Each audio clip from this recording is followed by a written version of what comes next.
Tsunami, saya pernah kerja di para pengungsian. Saudara penonton, beginilah suasana di jalan-jalan protokol yang ada di kota Banda Aceh pada hari Sabtu malam Minggu tanggal 13 Juni 2020. Saat-saatnya sedang berlaku tatanan kehidupan baru atau new normal, di mana arus lalu lintas padat merayap.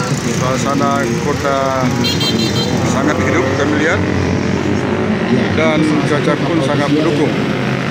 Saat ini kami berada di sekitar Simpang Jam ataupun di Jalan Sultan Iskandar Muda, tepatnya juga di sudut Taman Sari arah Jalan Tengku Abdullah Ujung Rimba, di mana menurut bantuan kami di sini saat ini sedang berlangsung ada hiburan musik tradisional yang dipersembahkan oleh para seniman yang ada di Kota Banda Aceh ini, yaitu oleh Apa Gengse dan kawan-kawan, dengan lagu-lagu hiburan yang disuguhkan kepada para pengguna jalan, maupun juga ada pembacaan puisi dan beberapa hiburan lainnya.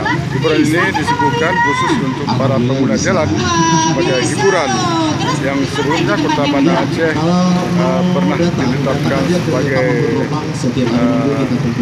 daerah lockdown, bahkan sempat berlaku jam malam, tapi akhir-akhir ini suasana kembali normal seperti biasa, maka disuguhkan hiburan seperti ini sehingga Kota Banda Aceh kembali hidup seperti biasa. Demikian laporan terkini dari sudut Taman Sari Kota Banda Aceh. Nanti bisa kita kembangkan Biola Aceh Community. Kita akan gembleng nih anak-anak komunitas Biola Aceh.